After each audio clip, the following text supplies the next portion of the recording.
De hecho, parte del corrimiento hacia lo más extremo de quienes ganaron en la revolución iraní tuvo como consecuencia de observar lo que estaba pasando en la Unión Soviética. Cuando gana un presidente reformista que quiere abrir, modernizar, la parte religiosa dice, no, eso pone en riesgo al sistema político. Que hasta ahora, la verdad, pues era Irán el contrapeso de Israel. Ahora, la pregunta es, ¿queremos que alguien, una teocracia, tenga bombas nucleares? Hay temas en los que nadie se pone de acuerdo. Y nosotros tampoco. Pero somos buenos amigos y sí coincidimos en algo. Que no tenemos que coincidir. Esto es Real. Disclaimer. Opiniones a título personal. Todos los lunes en YouTube, Spotify, Apple Podcasts o donde sea que escuches tus podcasts. Bienvenido, Javier, a Real Político. Gracias, Carlos. Blanca. ¿Cómo estás, Carlos? Javier, qué gusto. Pues muy contentos porque tenemos a un experto en el Medio Oriente, pero no vamos a hablar de lo específico de los últimos días, sino de las causas más profundas que hacen del Medio Oriente una región tan particular. Javier Rojas vive en los Emiratos Árabes Unidos, conoce bien la región y además es experto en seguridad. Bienvenido, Javier. Gracias, Carlos. Encantado. A ver, ¿por qué no tratamos de salirnos de esta coyuntura horrenda? No es la primera vez en la historia que el Medio Oriente es un polvorín. De hecho, lo era antes de que tuviera petróleo, tampoco es necesariamente producto del petróleo, aunque el petróleo obviamente es, digamos, lo que más distintivo de la región. Pero ¿por qué esa región del mundo, desde las cruzadas, desde antes, ha sido tan importante en el gran continente de Eurasia? Bueno, yo creo que habría que partir de... Primero me gustaría decir como, ¿qué entendemos por Medio Oriente? Es muy bueno. Empecemos definiendo Medio Oriente para que los Medio Orientes... Sí, porque hasta ahí hay algo que es problemático, ¿no? Hay una mirada eurocéntrica, ¿no? Es algo que está a la mitad de ese lejano Oriente, pero digamos que las fronteras son un tanto flexibles, ¿no? Y ahorita justamente si enfocamos nuestra mirada a los conflictos más recientes, pues estaríamos enfocándonos primordialmente en el Golfo. Pero por Medio Oriente, bueno, también incluye países como Egipto, ¿no? El Magreb en algunas definiciones también, incluso Turquía. Sin duda. Es una amalgama de varios países. Y más hacia el este de Asia también otros muchos países. Claro, Irán es parte del Medio Oriente, depende de dónde lo veas. Y ¿no? entonces ahí también creo que una clave importante es justamente pues ver estas diferencias importantes, civilizaciones milenarias, ¿no? Como la persa, la egipcia, y también estados de reciente formación, ¿no? Como los países del Golfo. Entonces, bueno, pensando justamente como por qué esta región es tan importante, yo creo que es simplemente la ubicación. La parte geográfica es fundamental. O sea, desde hace pues siglos ha sido un corredor comercial, ¿no? Entre Asia y Europa. Entre Asia y Europa, ¿no? Era parte justamente como, pues, por ejemplo, los portugueses o los ingleses, ¿no? Iban pasando por esas zonas, Dubái, partes de Omán, caminos hacia África y demás. Y bueno, después llegando a Europa. Pero después justamente se vuelve más importante justamente con la construcción del Canal de Suez, ¿no? Que es también otra vez ese corredor. Recuérdanos la fecha. 1856, si no me recuerdo, es cuando se construye el canal. Que cambia toda la geografía del tráfico marino, porque ya no tienes que rodear África. Exactamente. Pero por lo mismo también tenemos ahí como dos pues, puntos de estrangulación que afectan primordialmente pues, este corredor comercial, ¿no? Justamente la parte del Mar Rojo pues es fundamental, o sea, conecta con el Canal de Suez y pues es tan estrecho que quien quiera que controle eso, pues afecta justamente flujos comerciales. Y lo mismo está pasando, que ahora se ha vuelto mucho más relevante el Estrecho de Hormuz por toda la parte de seguridad energética, porque de ahí es donde salen justamente pues el petróleo hacia, digamos, Asia u otros países. El gas y otros productos. Entonces, esa parte como de estar en medio de varios continentes, Europa, África y el lejano Oriente, creo que lo hace o sea, como algo súper relevante y que claramente con lo del petróleo pues se amplifican estas dinámicas por la parte de seguridad energética. Otra pregunta muy interesante, esto de la geografía y la importancia de la geografía, que bueno, lo sabemos, a veces en este mundo, digamos, de comunicación a distancia y donde parece que es lo mismo estar en un lado o en otro, un poco lo perdemos de vista,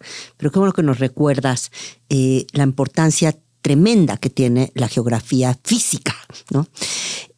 Ahora me gustaría preguntarte si Si estuvieras hablando con una niña, ¿sí?, y le quisieras explicar el Medio Oriente y darle como algunos elementos para poder leer el Medio Oriente, sí en la coyuntura actual, pero más generalmente, ¿qué tipo de cosas la llevarías a preguntarse o a mirar? Mira, pues no sé si para una niña o niño, pero definitivamente para un adolescente, como yo trataría de explicarlo, es muchos procesos históricos que Occidente ha vivido a lo largo de varios siglos son los que estamos viendo desplegarse en Medio Oriente, pero claramente con diferencias tecnológicas, pues muy diferentes. ¿A qué me refiero? O sea, ¿cuánto tiempo tomó en Occidente, por ejemplo, separar poder político de religioso? ¿Cuánto tiempo tomó en Occidente construir un Estado moderno? ¿Cuánto tiempo ha costado poner límites al poder? ¿Cuánto tiempo tardamos de transitar de monarquías absolutas, ¿no?, a monarquías constitucionales o incluso democracias de otro índole? Eso es lo que estamos viendo. O sea, estamos en tiempos comprimidos. En tiempos muy comprimidos, además, donde se mezcla también redes sociales, ¿no?, tecnologías nuevas, o sea, incluso hasta pensando en guerra simétrica, uso de drones versus sistemas antimisiles costosísimos. Todo esto, o sea, estos procesos de modernización, de separación, o incluso hasta de cómo se subordina el poder religioso, ¿no?, o cómo se le da expresión a las distintas, pues, elementos pluralistas de estas sociedades, si se les da o no, creo que es algo como que tendríamos que ver nuestra historia para tratar de ver justamente qué está pasando ahí. Por ejemplo, o sea, algo que es fundamental es la parte de la religión, ¿no? O sea, no necesariamente porque sea la causa principal, pero sí de alguna manera moviliza a la gente, aglutina sociedades. Y les da un lenguaje compartido. Sí. Y regresando a tu pregunta, a tu primera parte de tu respuesta, ese conflicto, por ejemplo, entre protestantes y católicos se resolvió en Europa, no sé, hace 400 años o 300. Y ellos lo tienen vivo, o sea, explícanos un poco ese mosaico religioso que se contrapone al geográfico y al, digamos, o sea, cultural. Está ahí operando. Exacto, ¿no? sí. Exactamente. O sea, creo que, o sea, haciendo una simplificación burda, ¿no? O sea, católicos versus protestantes, chiitas versus sunitas. O sea, aquí también hay una gran diferencia y se remonta, bueno, pues a varios siglos atrás. Creo que es el año 632, siglo VII definitivamente, que es, ¿qué pasa cuando muere el profeta Mahoma, ¿no? ¿Quién es el responsable de dar seguimiento? ¿Quién tiene la autoridad y la legitimidad? Pues, se oye muy burocrático. Muy burocrático. ¿Quién le va a dar seguimiento a estas tareas? Pues dando seguimiento. Exacto. Bueno, ahí viene toda una división. O sea, hay algunos que piensan que tiene que ser algo más consensuado con la comunidad, ¿no? Donde la parte como de casi que es hereditario no aplica. Entonces, esa es la parte como de los sunnis. O sea, para ellos lo importante es la experiencia religiosa y la legitimidad de la comunidad. Por el otro lado, por los chiitas, es más, pues, ¿quién es ahora sí que descendiente del profeta? ¿No? Y ahí es donde... Que son varios. Que son varios. Y de hecho, vienen varios imams, ¿no? Esa es la parte justamente donde vemos toda una gran división. Y que viene de hace siglos. De hace siglos, pero que sigue marcando dinámicas actuales. Entonces, digamos, ¿por qué no nos recuerdas quiénes son los chiitas y quiénes son los sunitas? Pues bueno, o sea, los sunnis son, te digo, nuevamente como hay una aproximación más como descentralizada de cómo se ejerce la autoridad religiosa. No es nada más como un imam que es el encargado. No hay un Vaticano. Exactamente.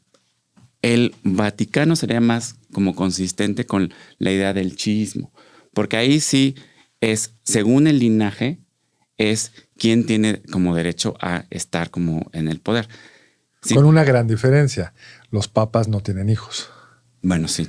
Y eso, sobre todo esos hijos no pueden luego heredar el papado. O no pueden ni existir formalmente. Sí, formalmente. Sí. Aquí ya vemos la importancia de tener hijos, ¿no? Pueden ser, o sea, ayudar a que darle continuidad al régimen. Pero bueno, o sea, hay esta gran división.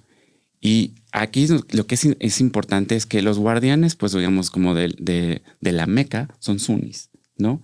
O sea... Que es la ciudad sagrada, la ciudad más importante. Así es, en Arabia Saudita.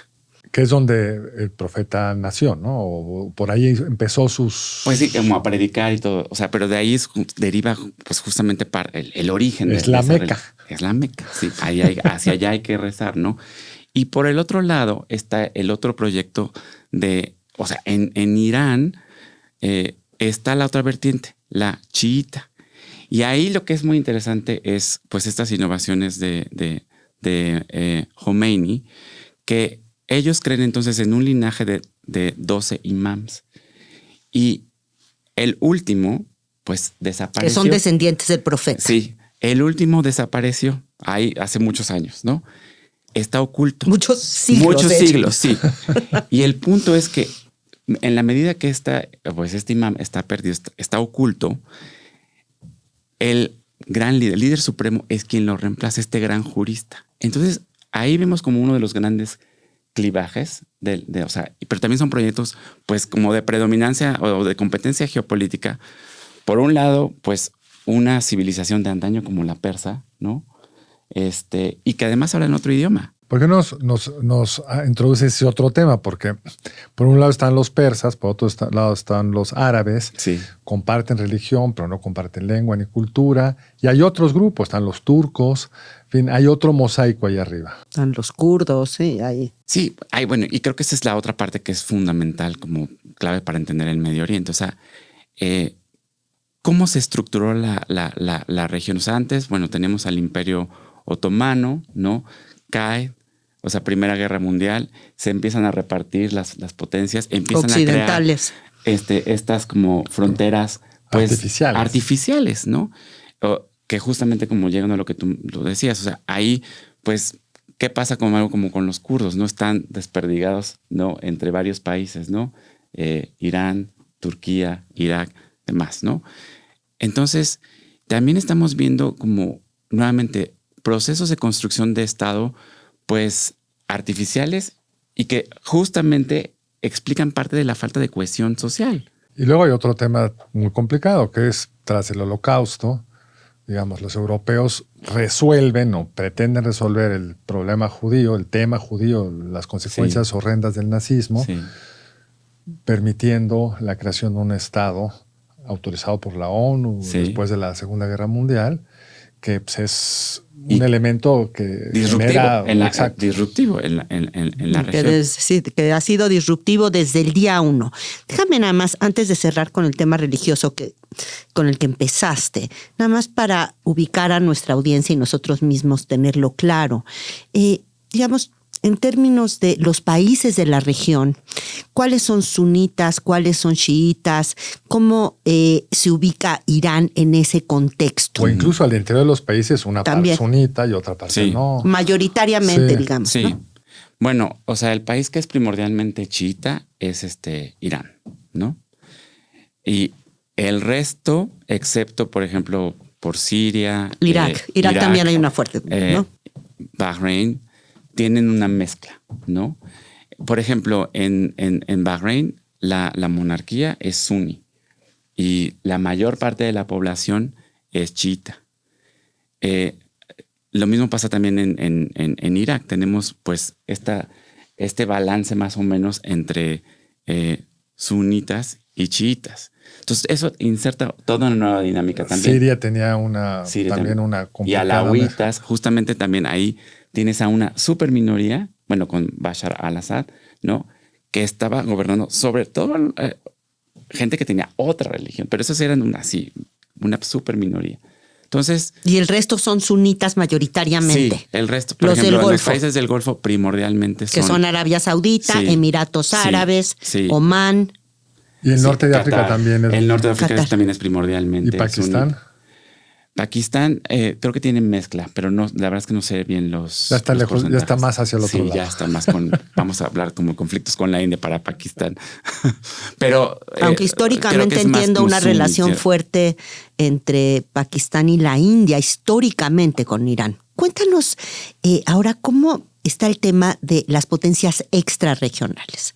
Como ya bien apuntaba Carlos en su pregunta inicial, pues por posición geográfica, después por el petróleo, pues llevan mucho tiempo ya metidas las potencias concretamente occidentales en esa parte del mundo. Cuéntanos un poco cómo ha sido la situación y cómo está ahora. Pero si te parece, Blanca, primero veamos el mapa del petróleo, que nos va a ayudar a entender por qué y por qué Jordania no es importante en ese sentido, que no tiene petróleo, e Irán es muy importante porque tiene mucho. Es decir, aún en el Medio Oriente hay unos que tienen petróleo y otros que no, unos tienen gas. Es otra parte como de lo que hay que tener presente en el Medio Oriente. O sea, no es homogéneo normalmente. Exacto, es bastante heterogéneo. Entonces, ¿por qué no nos cuentas el mapa de hidrocarburos? Porque no solo es petróleo, es gas, ¿no?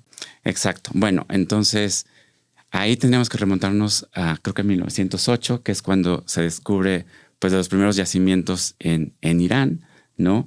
Aquí es también donde entra la parte de las potencias, primordialmente el Reino Unido, ¿no? Con un interés en estos yacimientos. Si me permites hacerte un pequeño paréntesis. Para el Reino Unido, cuando surge el petróleo, que Estados Unidos es el primer gran productor de petróleo y se da cuenta que viene un cambio tecnológico muy importante, era la potencia dominante todavía y le urgía encontrar petróleo, le urgía tener sus propias fuentes de abastecimiento de petróleo y lo acaban encontrando un poco por casualidad en unos riquísimos yacimientos iraníes que estaban casi, le rascas aventando una piedra. Aceite. Sí. Así es. Porque en aquella isla de Gran Bretaña no había tanto petróleo. O bueno, luego ya pudieron hacerlo, pero estaba más complicado. En el mar mucho tiempo después.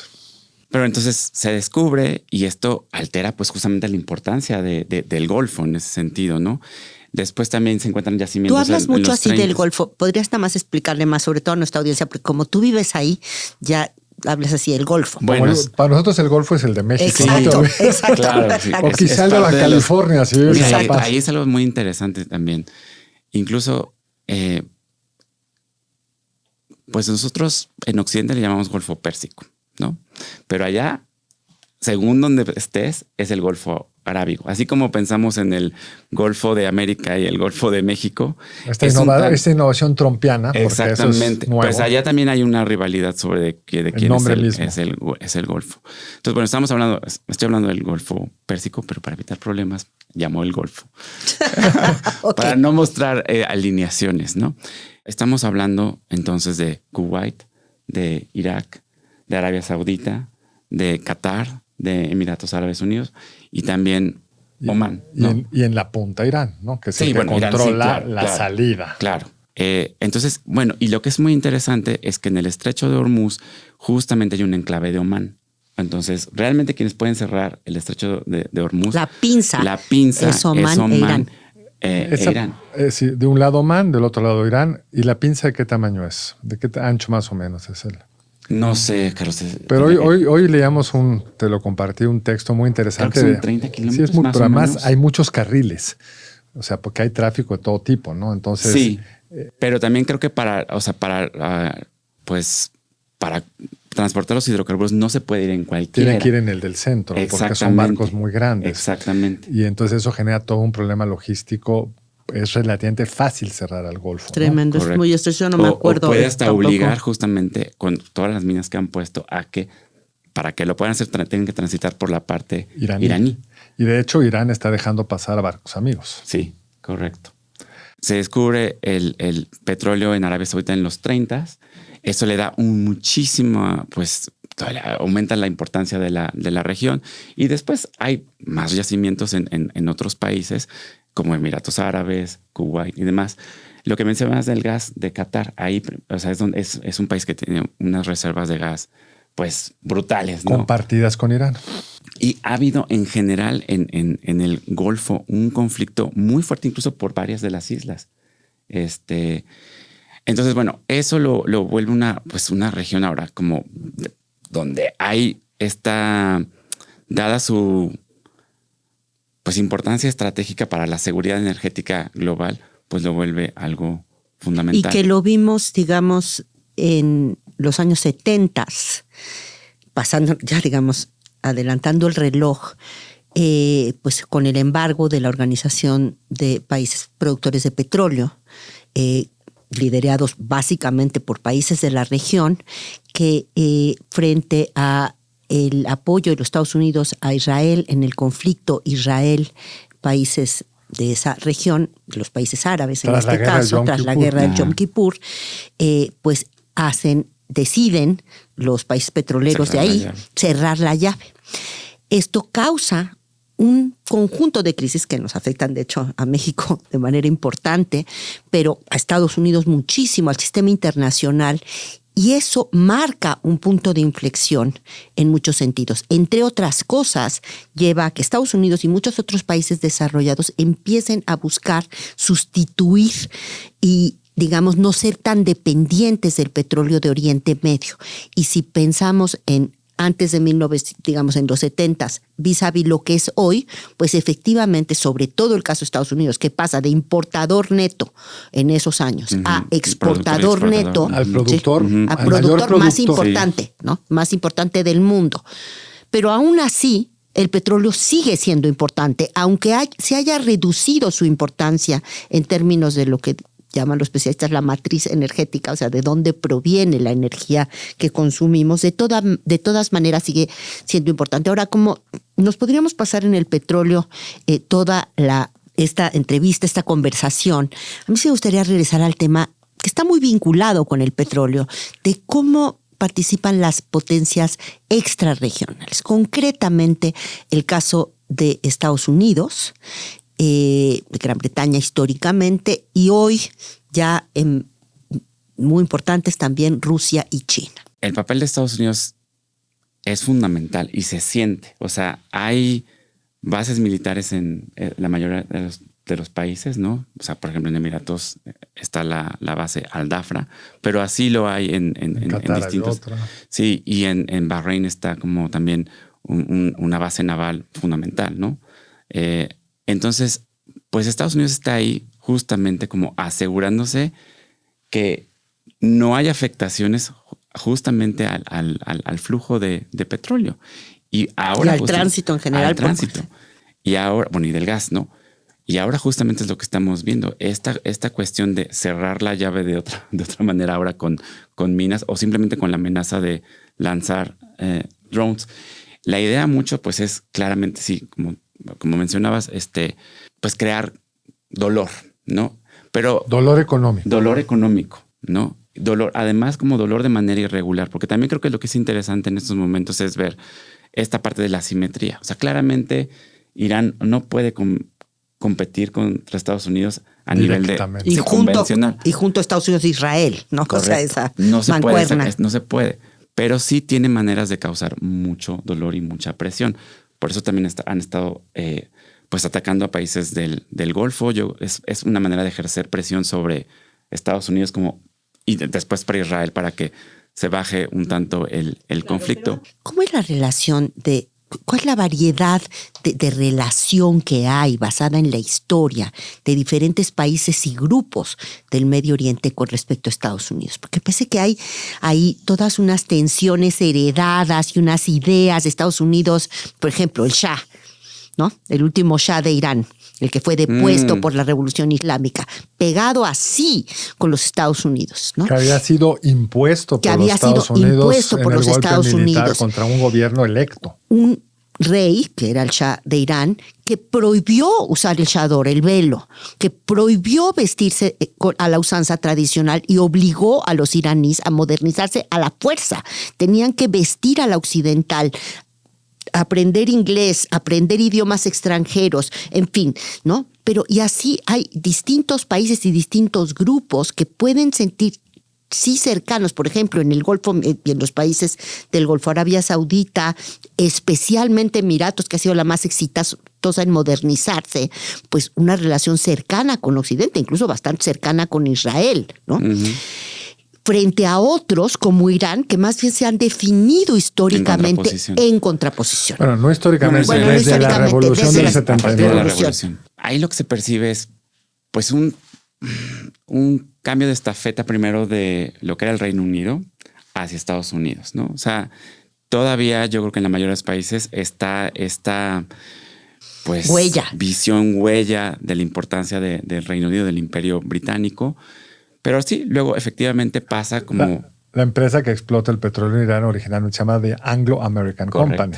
Pero bueno, entonces, hoy día, pues, a ver, la visión hacia Estados Unidos, yo creo que como lo bien planteas, hay distintas visiones. Por un lado, hay países en donde, por ejemplo, los Emiratos Árabes Unidos, donde los valores occidentales y la influencia de Estados Unidos, no solamente es obviamente por la parte militar de protección, pero también hasta de valores, culturas, aspiraciones, que va creando tensiones al interior de la sociedad. Con una ¿no? visión que son conservadoras y religiosas. Correcto. Que son monarquías hereditarias. Correcto. Entonces, pero al mismo tiempo, pues con mucha tecnología, mucha inversión de Occidente. Con un gran esfuerzo modernizador, digamos. No es el rey todavía, pero el rey encargado en Arabia Saudita, el príncipe heredero designado, es un gran modernizador. Correcto. Y está haciendo un esfuerzo monumental. Por emular lo que hicieron. No solo emular, quiere transformar a Arabia Saudita de un país petrolero a un país... Justamente quieren diversificar la economía. Exacto. Quieren usar el petróleo como palanca de desarrollo con algunos proyectos que ya mostraron. Y lo mismo, por ejemplo, en Emiratos Árabes Unidos. O sea, también, por ejemplo, Abu Dhabi, que concentra básicamente el 90% de las reservas petroleras de los Emiratos, pero tienes la parte de Dubái. No, ¿Por qué no nos cuentas la estructura de los Emiratos? Porque eso cuesta trabajo entenderlo. Porque yo leo, Abu Dhabi tiene el 90%, pero no es lo mismo. No es lo mismo. Cuéntanos cómo es una federación de qué. Originalmente, digamos, cuando ya los británicos se van, eran varios, pues sí, como reinos. Se llamaban trucial states, no sé cómo traducirlo. ¿Se llamaban cómo? Trucial states, como de la tregua, los estados de la tregua, ¿no? Que justamente como que habían pactado que no iban a atacar a los británicos cuando ellos pasaran por ahí, justamente, camino hacia Irak. Porque también hay que recordar que el Golfo Pérsico, pues justamente también era un corredor no fundamental, pero sí importante para llevar pues bienes, ¿no? hacia el Levante. Pero entonces estaba como pacto original ahí con los británicos. Había ciertas rivalidades entre ciertos emiratos, competencia, por ejemplo, Dubái, Abu Dhabi. Pero eventualmente ya en los 70s justamente se crea pues lo que son hoy los conocemos como los Emiratos Árabes Unidos. ¿Que es una federación? Sí, es una federación. Una federación de reyes. Pues sí. De reinos. De reinos, de emires. Pero ahí sí tiene preponderancia Abu Dhabi, porque es donde están concentradas las reservas petroleras. Dubái es muy importante, tiene también una historia pues larguísima como un centro comercial, y es ahí donde entra la parte como de la diversificación. O sea, Abu Dhabi pues sigue... ahora sí que el mayor sustento sigue siendo el petróleo, pero Dubái pues se ha consolidado como hub de aviación, ¿no? Sí. Comercial. Logístico. ¿Qué población tienen los Emiratos? Un poquito más de 10 millones. Y la gran mayoría son expatriados. Correcto. La mayor parte, de hecho, son de la India. Alrededor como 3 millones y medio. Luego de ahí vienen pakistaníes, muchísimos. Bueno, también hay mucha gente de Filipinas que se dedica a servicios. Servicios domésticos. ¿No? También hay gente que viene de Egipto. Y bueno, luego estamos, yo ahí entro en la categoría occidental. Aunque yo no me siento occidental, pero 100%. Eres del hemisferio occidental. Trump lo tiene clarísimo. Sí. Entonces, es como estas pues sociedades. ¿Cómo es vivir ahí? Para mí ha sido una manera de salir de mi centro occidental, de una manera de concebir pues la normalidad, ¿no? Como las democracias o el capitalismo, incluso los derechos individuales. Los derechos individuales. Por ejemplo, esto de las tribus, pues para mí, o sea, y todavía me es ajeno, o sea, me cuesta trabajo entenderlo. Allá es muy importante. La adscripción tribal es mucho más importante que la adscripción nacional, digamos, ¿no? Pues sí, honestamente sí. ¿Y qué tipo de cosas lo notas? ¿A nivel social? ¿A nivel profesional? Viven bastante en su burbuja, ¿no? Bueno, o sea, también para tener acceso a, digamos, al núcleo más cercano hacia el poder, importa la tribu. Importa la tribu también para qué tipo de ministerio vas a ocupar, ¿no? Por ejemplo, en Afganistán, justamente cuando Estados Unidos estaba tratando de, pues, crear un ejército moderno.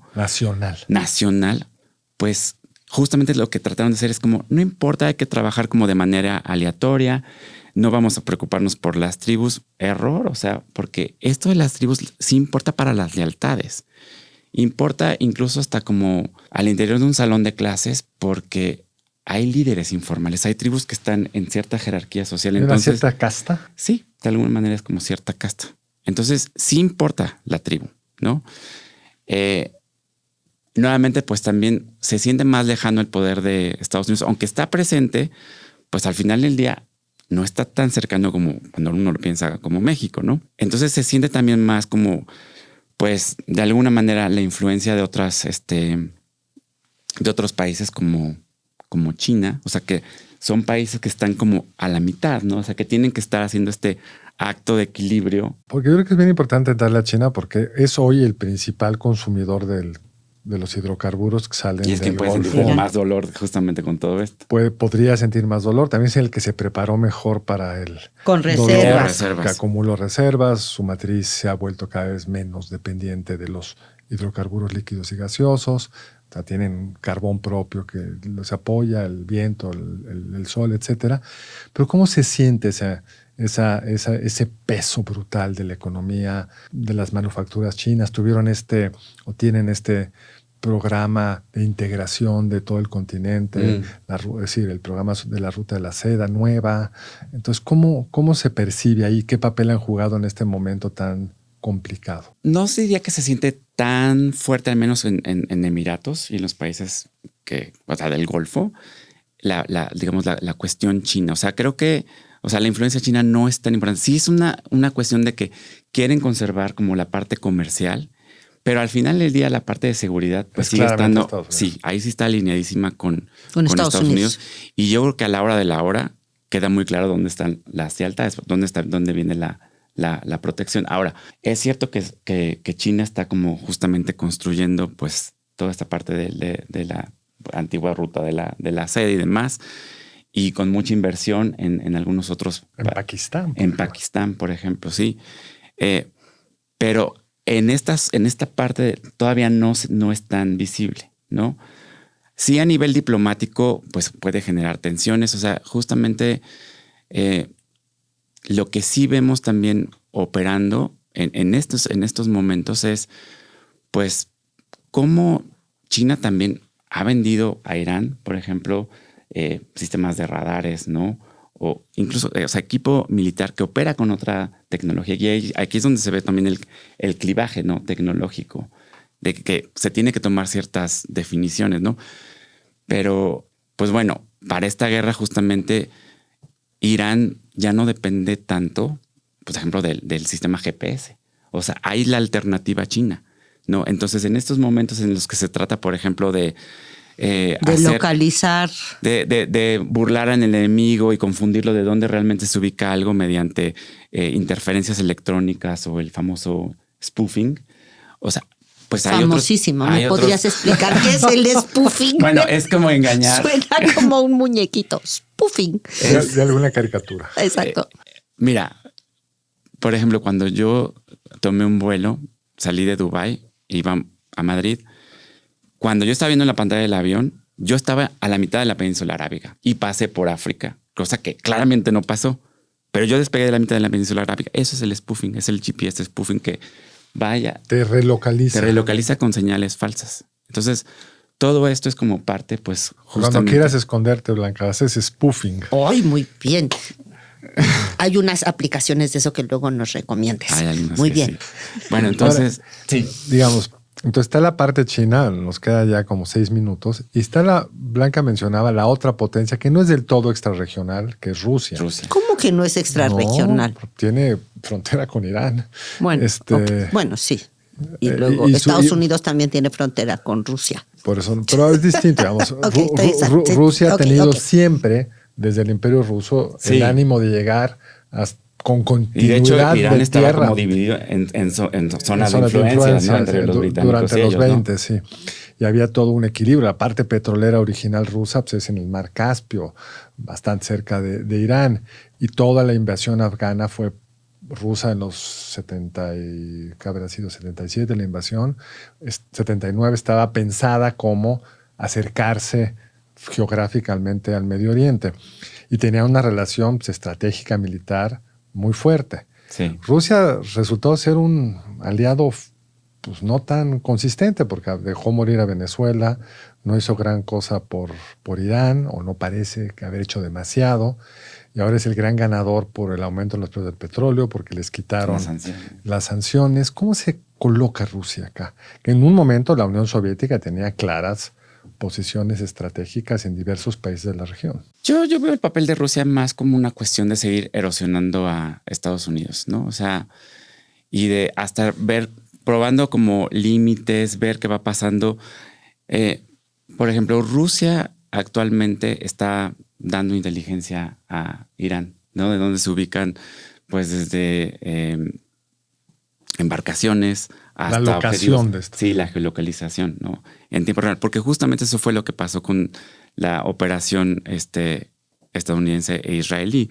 Dejaron ciego a Irán, pero Rusia sigue pasando este tipo de... Le proveyó parte de los ojos. Le sigue dando parte de los ojos. Ahora, también, pues, Rusia gana en buena medida como, pues, digamos que si se quita la presión un tanto como de Ucrania, si Estados Unidos tiene que estar como enfocándose entretenido. Acá con lo de Irán. Correcto. O sea, pues también gana. Incluso hasta los ucranianos ahora están dando asesoría. Drones de Estados Unidos. O sea, sistemas antidrones justamente para poder como hacer frente a estas amenazas asimétricas, ¿no? O sea, de que un dron, varían las cifras, pero digamos que un dron puede costar $50,000 y un sistema antimisil entre 4 o 12 millones. O sea, pero por lo que yo entiendo se requieren hasta 3 a veces para poder asegurar la intercepción. Entonces es... Sí, el puro cohetillo ese cuesta varias veces el dron, ¿no? Correcto. Y si el dron logra destruir la batería, vale $200 millones o 300. Y bueno, y también hay una parte de relación de cómo Irán, pues, es quien brindó estos drones justamente de muy bajo costo a Rusia. Con los que atacó Ucrania. Ucrania desarrolló unos sistemas anti esos drones, que son los que ahora Ucrania le está vendiendo a Estados Unidos. Le está compartiendo justamente a los países del Golfo para poder hacer frente a... Déjame hacerte una última pregunta que daría para otro episodio. ¿Sí?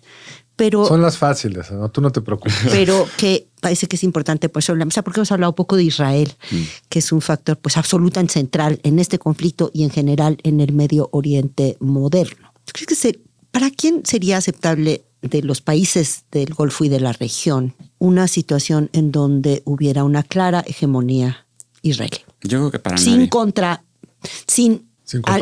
contrapeso, sin ningún país que hasta ahora, la verdad, pues era Irán el contrapeso de Israel. Entonces, ¿qué tan cómodos se sentirían los sauditas, los emiratis, los diferentes habitantes de esa región del mundo si ya nada más quedara Israel solito como potencia hegemónica regional? No sería como algo deseable para varios de los actores de ahí. No. O sea, empezando, pues simplemente porque también, o sea, claramente Irán ha tenido este proyecto de pues ser una potencia regional, ¿no? Ahora ha sido, pues, sus capacidades han sido mermadas significativamente. Pero pues, está otro actor que es Arabia Saudita, que también tiene ese tipo de aspiraciones. Entonces, pues, por ahora Irán está, digamos, mermado, pero eso no quiere decir que Arabia Saudita no tenga cierto tipo de aspiraciones, ¿no? Y que pudieran. O sea, por ahora sí hay una relación más pragmática. Por ejemplo, en algunos estados como Emiratos, con los acuerdos de Abraham que normalizaron las relaciones con Israel. De hecho, antes del ataque, o sea, de Hamas a Gaza, Arabia Saudita estaba por normalizar relaciones con Israel. De hecho, ¿no? hay quienes piensan que se hizo para reventar ese proceso. Eso. Exactamente. Pero entonces por este lado yo vería ese tipo de actor que está claramente interesado en pues hacerle el contrapeso, ¿no? Pero no solo eso, también está Turquía, ¿no? Turquía que también tiene un interés por pues no dejarse, o sea, el antiguo imperio otomano, ¿no? También tienen ciertos intereses. También le gustaría regresar por sus fueros. Y tienen un reto enorme, que son los kurdos. un Irán que se fragmenta puede abrir el espacio a un Estado turco, algo, o un esfuerzo de construir un Estado kurdo, que para los turcos es una cuestión de seguridad nacional. Totalmente. Y eso lo ves, o sea, justamente con el conflicto en Siria, o sea, ahí es donde convergen todas las potencias, ¿no? O sea, Estados Unidos, Rusia, ¿no?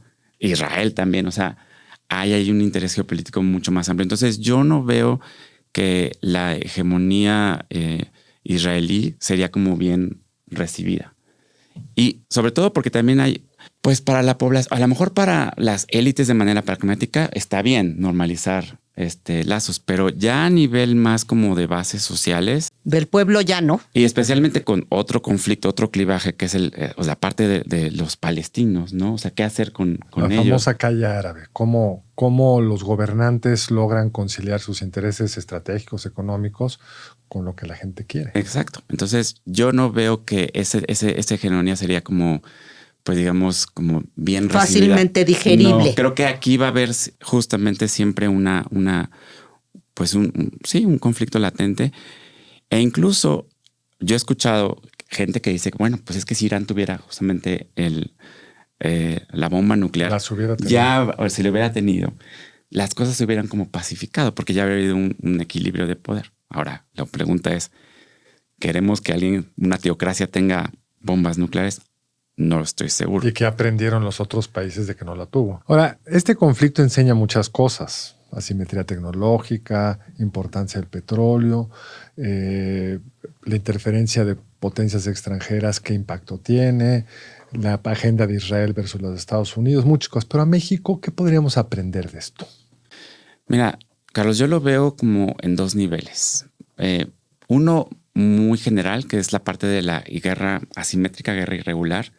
Es decir, conflictos en donde claramente ahorita ya pasamos la frontera de lo convencional, ¿no? De un ataque de fuerzas cinéticas. Pero pensemos que también parte de lo que estamos viendo es un conflicto que también tiene que ver en el espacio informativo, cognitivo, o sea, de lo que fluye en redes sociales, las narrativas que se van creando.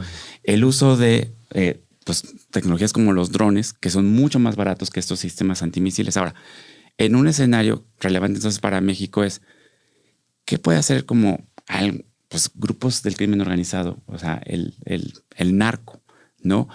Mediante el uso de drones que son muy baratos, que pueden también poner de rodillas al sistema mexicano, o sea, al gobierno mexicano, si no tenemos ni siquiera a lo mejor estas capacidades de drones, ¿no? Que puedan, sistemas antidrones, ¿no? O incluso hasta estas batallas que se están dando a nivel como de información, cognición. O sea, yo creo que eso es donde tenemos que empezar a mover la discusión en México de la guerra asimétrica y cómo actores pueden hacer usos desde tecnologías, ¿no? Ya sean drones o ya sean redes sociales, para ir moldeando el espacio de conflicto. Porque ese es un tema muy importante que nos tendría que llevar a otro programa, es que el cambio tecnológico tiene un efecto muy importante en el balance de poder entre Estado y grupos sociales. Correcto. Y en México tenemos un grupo organizado, que es el crimen, que podría o está haciendo ya uso de estas tecnologías. Correcto. Y de hecho, hasta, volviendo a conectar con Irán, pero ya hay evidencia de que hubo un intento de usar drones en California para atacar a Estados Unidos. Y se presume que también podrían haber sido grupos criminales quienes facilitan esto. E incluso leía que el gobierno de Estados Unidos ha redirigido una parte de sus capacidades antidrones en la frontera México-Estados Unidos porque se usa para exportar drogas. Entonces tenemos que dar seguimiento a estos avances tecnológicos y cómo están realmente moldeando pues el conflicto para tener lecciones, ¿no?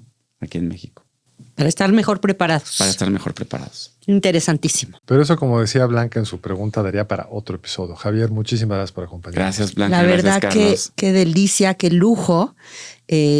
Pues aprovechar que estás en México, que no es frecuente, y que pues, te está tocando vivir este conflicto en este momento allá, y al mismo tiempo pues eres mexicano, conoces bien México y puedes actuar como un traductor formidable. He disfrutado muchísimo esta conversación. Gracias, Javier. He aprendido mucho.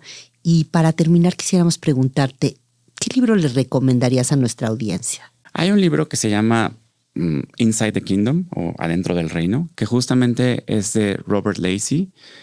Y es interesante porque justamente pues narra el surgimiento de Arabia Saudita como una suerte de acuerdo, de alianza entre la familia Al Saud, poder político, tribu, clan, y un grupo religioso muy fuerte que son los wahhabis, ¿no? Que tienen una interpretación bastante conservadora del Islam. Entonces, esta alianza lo que hace es, por un lado, le da legitimidad a la familia, pero también a cambio de eso, pues tienen que estar como expandiendo el proyecto religioso. Pero es un equilibrio delicado y que justamente en estos procesos de modernización, pues hay que cuidar, ¿no? Porque, nuevamente, expuestos a tecnología, inversión extranjera, gente de otros países, pues aunque quieren modernizar, a las mujeres ya manejan y demás. Por ejemplo, en Emiratos, nada más simplemente haciéndola como algo similar, ya es posible vivir en unión libre, algo que no es posible, por ejemplo, en Arabia Saudita. Entonces, ¿cómo llevar a cabo esta modernización sin romper la sociedad? Y justo sin que pase lo que pasó en Irán. O sea, porque justamente eso fue lo que pasó. Fue un proceso de modernización impulsado desde arriba tan velozmente. Con el Shah. Con el Shah, que acabó rompiendo. Fracturando. Y que acabó creando una teocracia. Entonces, eso es lo que hay que, como cuidar de manera muy, muy delicada. Y eso es básicamente como parte de lo que es el libro. Fascinante. Muchas gracias, Javier. De nada, gracias. Qué interesante. ¿Cómo viste? ¿Con qué te quedas? Pues mira, yo creo que hay que ver el mundo fuera de México, que ayuda mucho posicionarse en otro lugar. Tendemos a creer que esto es único, que nuestros problemas son de una forma muy original, que incomparables que con no nada más. Aprendemos de lo que sucede en el mundo, y creo que es todo lo contrario. ¿Y tú? Yo me llevo dos cosas muy generales. La primera es, regresando a lo que decía hace un ratito, me parece que es fundamental que en México sigamos invirtiendo recursos públicos, en particular, también privados, pero eso pues ya cada quien verá, en formar personas con mentes abiertas, con conocimiento del mundo, que no sean meros repetidores y copiones, siempre además con complejo de inferioridad, que eso pasó mucho en la negra noche neoliberal, sobre todo en algunas instituciones, que no voy a entrar en detalles, digamos, de querer ser gringo y como ser un wannabe permanente, ¿no? Pero ¿de dónde sacas esto en el programa? Porque me parece que alguien como Javier Rojas y el tipo de discusión que tenemos se debe a una manera de formar una mente que tiene que ver con estar abierto al mundo, abierto a lo que puedes aprender, sin que eso te lleve a querer copiar lo que pueda ser más brilloso en ese momento en el mundo. La otra cosa que me llevo de este programa, que me preocupa muchísimo para los niños y los jóvenes y en general para todos en este mundo de las redes sociales, del teléfono celular, siendo esclavos del teléfono celular, con muy poca capacidad para concentrarnos, la importancia de poder concentrarnos y profundizar en los temas. Parte de lo que para mí resultó fascinante de este episodio fue justamente poder profundizar y no quedarnos nada más en la superficie. Pues gracias, Blanca. Gracias a ustedes por acompañarnos en un episodio más de Realpolitik. Si te gustó este episodio, dale like o califícalo. Y si no te gustó, déjanos tus comentarios en @realpolitik_mx en Instagram, TikTok, Facebook o X. Realpolitik. Todos los lunes en YouTube, Spotify, Apple Podcast o donde sea que escuches tus podcasts.